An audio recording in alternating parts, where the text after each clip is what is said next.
Di dalam sebuah hadis yang dikeluarkan oleh Abu Nuaim, dan hadis ini juga dikeluarkan Imam Muslim, di mana Nabi SAW pernah duduk-duduk di sekitar para sahabat Rasul. Tiba-tiba kemudian Nabi SAW dan juga para sahabat Rasul melihat ada gugusan bintang, semacam meteor yang jatuh dari langit, kemudian memancarkan cahaya. Kemudian Nabi SAW bertanya kepada para sahabat, "Ma kuntum taquluna fil jahiliyati idza rumiya bimithli hadza?" Kata Rasul, bagaimana pendapatmu atau pendapat kalian ketika kalian di masa jahiliyah apabila terjadi gugusan bintang atau terjadi meteor jatuh? Bagaimana pendapat kalian di waktu itu?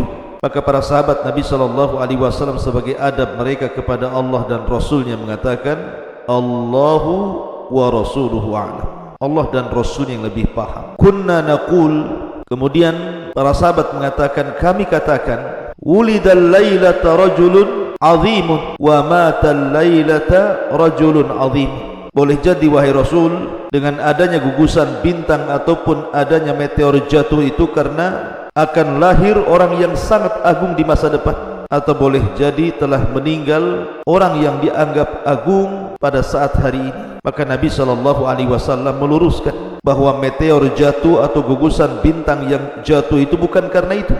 Persis seperti kejadian gerhana matahari di zaman Rasul. Ketika Ibrahim meninggal dunia, itu bertepatan dengan gerhana matahari. Kemudian para sahabat menyangka bahwa gerhana itu terjadi karena kematian seseorang atau karena hidupnya seseorang. Maka Nabi SAW meneruskan pemahaman itu dan mengatakan, sesungguhnya gerhana itu ayatun min ayatillah, satu tanda dari tanda-tanda kuasa Allah, liyukhawwifa ibadah, agar Allah menakut-nakuti hamba-hambanya. Maka sama di sini juga Nabi SAW mengatakan, fa innaha la yurma biha limauti ahadin wala lihayati. Bukan itu yang kumaksud. Bukanlah ada gugusan bintang atau ada meteor yang jatuh dari langit berarti telah mati seseorang atau hidupnya seseorang. Walakin, akan tetapi kata Nabi SAW, Rabbana idza qada amran sabbahathu hamalatul arsh thumma sabbathu ahlus samai alladhina yalunahum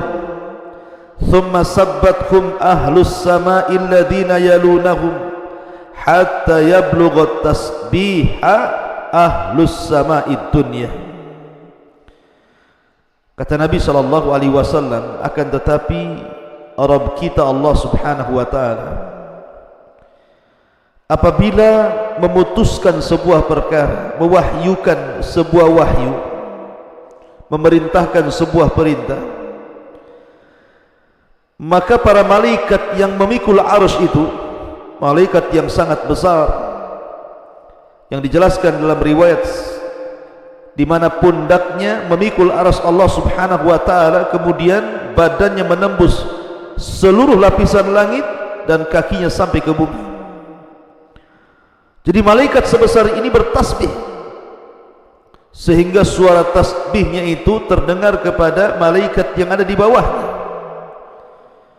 Maka malaikat yang ada di bawahnya ikut bertasbih.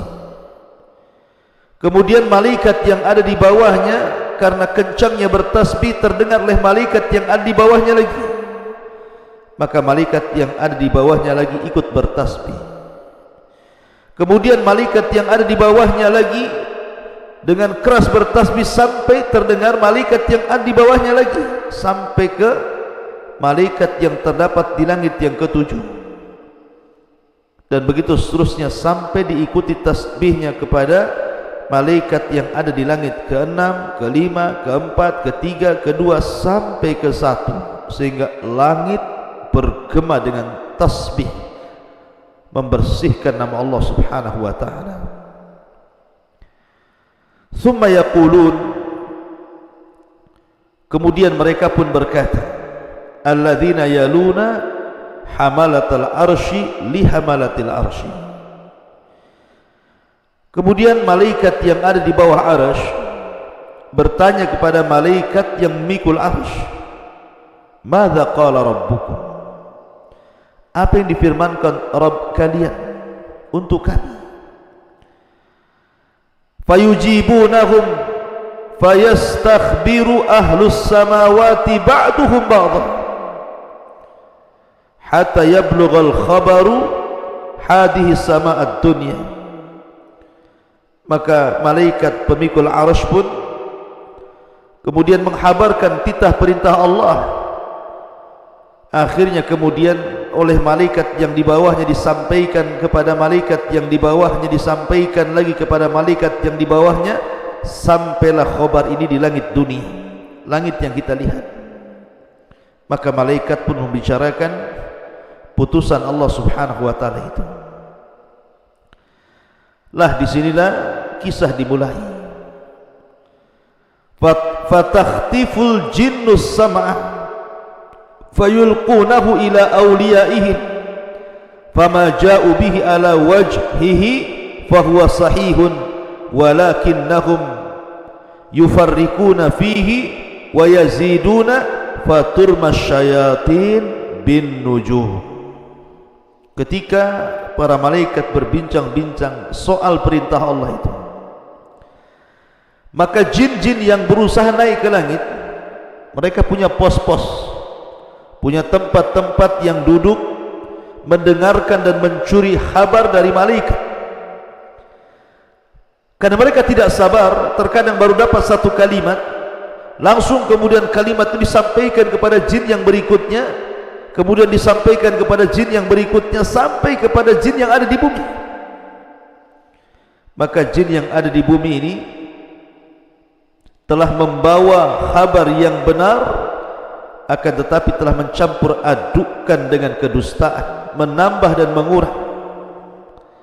Akhirnya kalimat itulah yang diperjualbelikan oleh jin kepada paranormal, kepada para dukun, para bomo dan yang semacamnya. Ma'asyiral muslimin yang dimuliakan Allah Subhanahu wa taala, hadis ini kalau boleh saya ringkas ceritanya. Ketika Allah Subhanahu wa taala hendak berfirman kepada para malaikat, kita tahu bahwa malaikat yang berhak, yang ditugaskan menerima wahyu adalah malaikat Jibril. Jadi malaikat Jibril ini dia satu-satunya malaikat yang memang ditugaskan oleh Allah untuk mendapatkan wahyu pertama kali sebelum malaikat yang lainnya. Dan ketika Allah Subhanahu wa taala hendak berfirman, maka suara firman Allah Subhanahu wa taala itu dijelaskan, idza arada Allah an yuhiya bi amrihi takallama bil wahyi fa idza takallama akhadatis samawati minhu rajfah aw ra'dah fa idza sami'a dzalika ahlus samawati su'iqu wa kharru lillahi sajida. Jadi apabila Allah Subhanahu wa taala hendak mewahyukan sesuatu, menurunkan wahyu, maka langit itu akan bergoncang. Kenapa demikian? Karena takutnya malaikat yang ada di langit itu kepada Allah Subhanahu wa taala. Maka mereka mengepakkan sayapnya karena takut luar biasa sehingga menggetarkan langit. Maka apabila penduduk langit kemudian mendengar firman Allah Subhanahu wa taala, maka mereka mendengar seperti suara gemerincing besi yang dipukul-pukul di atas batu, dan itu menjadikan mereka pingsan, kemudian mereka pun tersungkur sujud. Maka yang pertama kali siuman dan mengangkat kepalanya adalah Jibril. Maka Allah Subhanahu wa taala hanya bicara dengan Jibril saja, karena yang lain siut, yang lain pingsan dalam posisi mereka sujud. Maka Jibril yang pertama kali siuman dan mengangkat kepalanya, sehingga Allah Subhanahu wa taala kemudian berbicara dengan Jibril dan mewahyukan apa yang akan berlaku untuk disampaikan kepada tugas-tugas masing para malaikat. Akhirnya kemudian setelah Allah Subhanahu wa taala selesai, maka Jibril pun kemudian mulai mendatangi para malaikat, dari mulai malaikat pemikul arsy, sampaikan tugas-tugas itu. Kemudian malaikat yang di bawahnya bertanya kepada malaikat pemikul arsy apa yang difirmankan Allah lewat Jibril. Maka Hamalatul Arsy menjawab dan menjelaskan begini dan begitu. Maka malaikat yang di bawahnya ditanya lagi, kemudian dijelaskan sampai akhirnya kabar ini kepada malaikat-malaikat yang ada di langit pertama. Kemudian mereka pun mulai melaksanakan tugas dari Allah Subhanahu wa taala. Hari ini si fulan harus mati, hari ini si fulan harus hidup, hari ini negeri ini harus hancur, hari ini negeri ini harus subur, hari ini ada tsunami, gempa dan begitu seterusnya. Karena bagaimanapun Allah Subhanahu wa taala itu fi kulli yaumin huwa fi sya'ni, dia memiliki kesibukan untuk menerapkan qada dan qadarnya kepada alam semesta ini, termasuk juga kepada manusia. Dan itu yang kemudian ditugaskan oleh Allah adalah para malaikat. Lah ketika malaikat yang ada di langit pertama ini sedang berbincang-bincang soal perintah qada dan qadar Allah Subhanahu wa taala, maka jin-jin yang ada di langit yang disebutkan dalam hadis Nabi sallallahu alaihi wasallam, "Idza qadallahu al-amra bis sama'i dharabatil malaikatu bi ajnihatiha khud'anan liqaulihi ka'annahu silsilatun 'ala safwan." Apabila Allah Subhanahu wa taala memutuskan sebuah perkara di langit, maka para malaikat akan mengepak-ngepakkan sayapnya karena merendah dirikan mereka kepada Allah Subhanahu wa taala, karena takutnya mereka kepada Allah Subhanahu wa taala, dan seolah-olah suara itu seperti suara gemerincing besi, rantai besi yang dipukul-pukulkan di atas batu. Fa idza fuzya an qulubihim, apabila telah dicabut perasaan takut mereka, mereka mengatakan, madza qala rabbukum, apa yang difirmankan Rabb kalian? Qalul haq, maka para malaikat yang ada di langit kemudian mengatakan Allah Subhanahu wa taala telah berfirman dengan kepastian, dengan kebenaran. Lah ketika kemudian para malaikat yang di langit pertama berbincang-bincang inilah kemudian dijelaskan, fayasmauha mustarikus sam'i, maka para pencuri berita dari kalangan jin mulai mendengar. Wa mustarikus sam'i hakadha ba'duhu fawqa ba'd wa wasafa Sufyan biyadi, dan Sufyan Ats-Tsauri mensifati orang yang mencuri kabar itu, maksudnya dari kalangan jin, seperti ini dan seperti ini, kemudian seperti ini, seperti ini, seperti ini, sampai ke langit. Seperti kalau kita lihat orang panjat pinang, lomba panjat pinang, seperti itu. Terkadang bisa ribuan jin mulai dari bawah sampai ke pos-pos mereka, tempat mustarikus sam'i itu, tempat pencurian berita dan kabar yang diperbincangkan para malaikat yang merupakan titah perintah Allah Subhanahu wa taala. Kemudian apabila mereka betul-betul berhasil mendengar satu kalimat, maka fayulqiha ila man tahtahu thumma yulqiha ila al-akhar ila man tahtahu hatta yulqiha ala lisani sahir awil kahin. Maka apabila berhasil mendapatkan satu kalimat, maka kalimat ini akan disampaikan kepada jin yang di bawah, dari jin yang di bawahnya kepada jin yang di bawahnya lagi, kepada jin yang di bawahnya lagi, sampai kepada jin yang paling bawah yang ada di permukaan bumi. Barulah kemudian jin yang ada di permukaan bumi ini, mereka berbisnis dengan kalangan kahin dan sahir, tukang sihir dan juga tukang dukun. Kemudian disitulah terjadi deal-dealan antara paranormal, para dukun, para bomo dengan bangsa jin. Terjadi kerjasama dan bisnis di antara mereka. Kemudian wa rubbama alqaha qabla an yudrikahu, Tetapi terkadang jin-jin itu juga tidak berhasil sampai ke langit,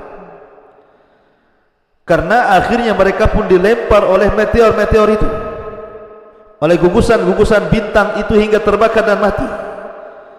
Makanya Allah Subhanahu wa taala berfirman menghikayatkan ucapan para jin, wa anna lamasna as-samaa'a fawajadnaha muliat harashan syadida wa syuhuban. Ketika kami berusaha menyentuh langit, maka kami dapati langit itu penuh dengan penjagaan para malaikat dan meteor-meteor yang menghantam, menyerang mereka dan membakar mereka sehingga membunuh mereka. Makanya dalam ayat yang lain, wa inna kunna naq'udu minha maqa'ida lis-sam'i faman yastami'il ana yajid lahu shihaban rasada. Dan terkadang kami duduk di tempat-tempat pencurian kabar berita yang ada di langit, maka barang siapa yang berusaha untuk mendengar, mencuri-curi kabar dari langit, terkadang datang meteor dan menghantam mereka, mengintip mereka, hendak membakar mereka. Ya, karena salah satu fungsi bintang itu disebutkan para ulama dalam kitab Tauhid adalah untuk melempar syaitan, rusuban li syayat, syuhuban li syayatin, untuk membakar setan-setan. Kemudian sahabat Nabi SAW bertanya, bukankah Rasul ketika Nabi SAW mengatakan fayakdzibu ma'aha mi'ata kadzbah, tetapi walaupun mereka mencuri dengar bukan berarti mereka benar dalam menghabarkan. Terkadang satu cerita yang benar dicampur adukan 99 cerita yang tidak benar. Maka sahabat mengatakan, Rasul, bukankah terkadang ada dukun dan paranormal itu meramalkan sesuatu, rupanya betul-betul kejadian? Maka Nabi SAW mengatakan, ya, karena yang terjadi itulah kabar yang benar, tetapi di situ ada 99% kedustaan. Jadi jangan dibenarkan. Dukun dan paranormal itu para pendusta. Ma'asyiral muslimin yang dimuliakan Allah Subhanahu wa taala, bagaimanapun Allah yang mengatakan qul la ya'lamu man fis samawati wal ardi al-ghaiba illallah. Katakan ya Muhammad, tidak ada yang tahu, orang yang ada di langit atau orang yang ada di bumi, tentang kegaiban ini kecuali Allah Subhanahu wa taala. Alimul ghaibi fala yudhiru ala ghaibihi ahada. Dialah zat yang maha mengetahui yang gaib, tidak ada yang tahu tentang gaib kecuali Allah Subhanahu wa ta'ala. Itulah peristiwa yang menakutkan dan menegangkan yang ada di langit sana. Mudah-mudahan ada manfaatnya. Subhanakallah bihamdika asyhadu an la ilaha illa anta astaghfiruka wa atubu ilaik. Allahu ta'ala. Assalamualaikum warahmatullahi wabarakatuh.